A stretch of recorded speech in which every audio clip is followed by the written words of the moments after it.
made it. I'm gonna do this one more time, Colonel, and then we're done.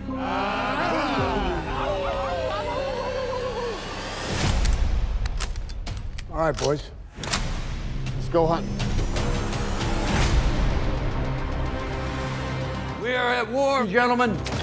Our job is to hunt down the most powerful warlord in Libya. 40 feet underground lies his bunker. Something feels off. The target is gone. It's a trap.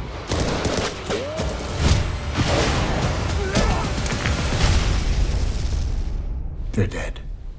All of them. Why are you here? Revenge. It was supposed to be buried, forgotten. Solve it. Find me Ryder Ward.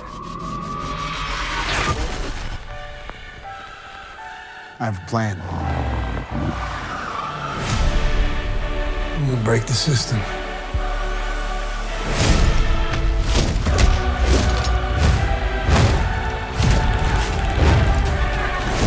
Who's behind this?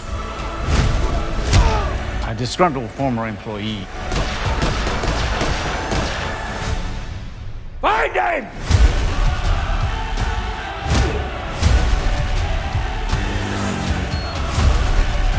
What the hell are they doing? So who the hell are you? I'm just a man making a stand for his country.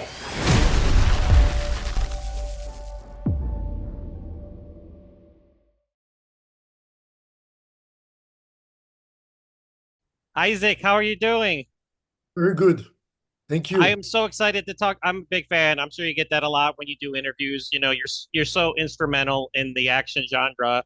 I know we're talking about Hounds of War, and I only got so much time with you today. But before we talked about that, I just wanted to get your real brief tidbit about Undisputed, like Bloodsport, Undisputed 2 pretty much rejuvenated, you know, martial arts action cinema. So just talk about the legacy of those films and what it means to you today. So when we did the Undisputed movies, the idea was not just an action movie. I wanted to do it as a sport movie. That was Undisputed 2. You don't have like tons of people dying like in all my movies. It was like more of a sport movie, kind of inspired by The Longest Yard, Robert Aldrich with Burt Reynolds. And because myself, I don't like jail movies. And I wanted to do it as it's a fight movie that opens, that is in jail. And we wanted to push the envelope with the action, with the martial arts action. And the fact that we had then Scott Adkins and Michael J. White and J.J. Perry was the fight choreographer. We all collaborated and we created something that the audience liked. They liked the villain because he was not really a villain. That was Boyka, and people liked him so much. And we did 3 and 4. So that's basically it. And people love him all over the world. It's fantastic, you know? Right. And then J.J. Perry, he's now got the Killer's Game. So you got to be happy for him, right? Very happy for him. I'm very happy for him. Yes. Yeah, absolutely. So let's talk about Hounds of War. I just watched it. So let's talk about your progression as an action director. You know, so from Undisputed to now, how do you think you've changed your thought process, how you go about, you know, shooting action from Undisputed to, or like even Desert Kickboxer back in the day to now with Hounds of War? So the pattern is the same pattern because this is already from high school. I kind of edit to camera. So it means before I shoot the action or even every scene, I kind of cut it on my head before and I shoot what is needed, especially when it comes to a fight scene, because a fight scene you have to shoot, if you want to shoot it correctly, you have to shoot it segmentedly, like one piece after the others. When I came to the States in '88 and I did the very first and second movies, people were still doing masters of all fight. And I said, it's absolutely crazy. Doesn't make sense. So it's all kind of more progression of the same way of edit to camera. So again, Frank Grillo, I mean, such an amazing actor. He's probably like the Steve McQueen of today's cinema. I think, at least I think so. So talk about working with him and what he brought to the table, as you know, we all know, because he's done so many great movies. He had a lot of ideas. The thing is to collaborate. You come, you see a movie this way, then you come, you see the locations that you have. It's changing. It's like, okay, let's adapt to the changes. You see it with the actors. The actors, they see the role or the character at a certain way, and at the end, it's a collaborative process. I want my fights to be a little bit more in the flashy way. He wanted more realistic. I think with the common ground here, and that's basically it. It's always a collaborative work. So let's talk about the initial action sequence, where the Hounds of War, they get set up, but that's such a highlight of the movie and the firefight. I mean, you got bullets flying, you got fists and feet flying. So talk about your thought process on developing that sequence, because that was a showstopper right there. So here's the thing. Originally in the script, it's like I said, you read the script, you go in one, you're imagining your imagination is this. Then you go, I didn't find the location that I needed. It was supposed to be a palace of the bad guy. There was no palace. I found something, but I couldn't do no pyrotechnics, nothing. And then we totally changed to the other direction. I saw a ruin of once it used to be an hotel, but was really built by Libyan, like totally authentic, And we said, okay, let's totally change it and now bring it, instead of a flashy hotel, to the more gritty, nitty, ruined hotel that is a big complex and is a bunker. So the action is really, you go with what you have. This we found really in the last of pre-production. And I had to rethink all the action. Then again, it's like the location is dictating the action. I have to go there. I went there. We went with David Wall, that was the fight choreographer and second unit director, and we kind of map out the action, what will happen. So that's basically it. It's like the movie has to be done in pre-production, because when you're doing a movie, this kind of a movie, you don't have all the time in the world. It's not a big budget, so you have to move all the time. You have to pre-plan and to move all the time. So this is a revenge movie, obviously, because we all know what happens to his team and everything. So talk about what sets this revenge thriller aside from, because like others that fans have seen in the past. So what does this bring?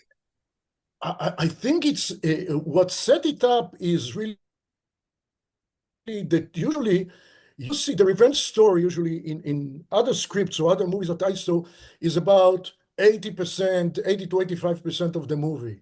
This movie is almost half and half.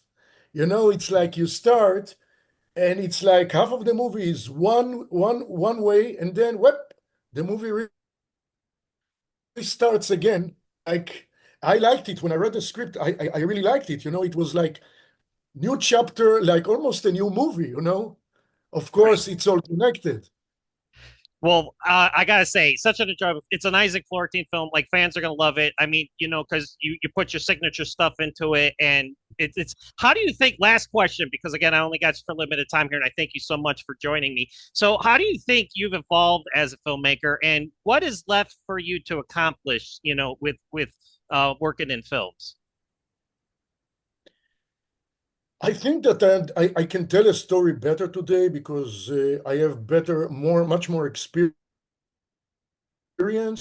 And besides the action, I think that looking into characters and what motivates character is also very important to me. What helps with the action that I didn't have in the beginning is that in today's world, you have the previews, and it really makes your job really easy. So I think it's more serving the script and trying to find layers within the script. So yeah, because that's a big thing nowadays, like with action meaning something, like not just having action for the sake of action, but you have to care about the characters, you have to care about the consequences, because that right there makes the action more impactful, correct? Yes, plus, and that's something that I've been doing. You can see it also in the Undisputed movies and even before.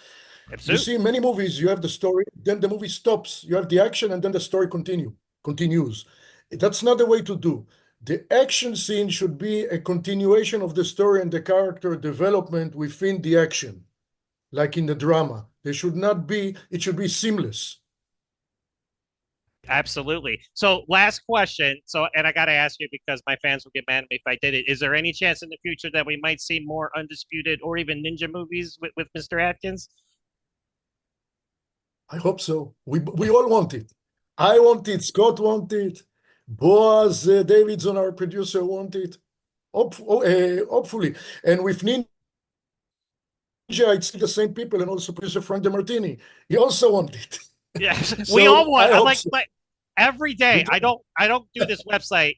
Not a day goes by where I don't get somebody being like, "Hey, what's going on with Boyka?" I'm like, I don't know. It's like it's like I'm trying to like everybody wants it. They want more because that's his signature role right there. That's the one that brought him really into Absolutely. the spotlight, and you're a direct cause of that. So Absolutely. so I can't thank you again for joining me to talk about Hounds of War. It comes out next Friday. I can't wait for people to see it. It's exciting. Frank Grillo kicks ass in it. Everybody kicks ass in it, and it's your type of movie, and the fans will love it. And hopefully, I get to talk to you in the future because I'd really love to talk about your career and everything.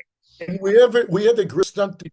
One thing, we had a great stunt team like that was led by Yes. Mike Muller from Germany. They Mike were fantastic. exactly. Yeah, he popped up and I saw him. I was like, there's Mike. Unbelievable. Yeah, Yes. absolutely. He's like a ninja. He just creeps in the movies, and it's like Him where's and David it's like Wall. instead of where's Waldo, it's like where's Mike Moeller? It's like there he is. It's like that was awesome. That was great. So hopefully I get to talk to you in the future again, Isaac. Like I said, I'd like to talk to you longer, really delve into your career and everything in the movies that I've enjoyed for so many years. I can't thank you Anytime. enough for all the great entertainment that you've given me and the fans. And I hope you have a great rest of the day and continued success, and especially with Hounds of War. Thank you so much. Thank you. All right. Have a good day, sir. Bye-bye.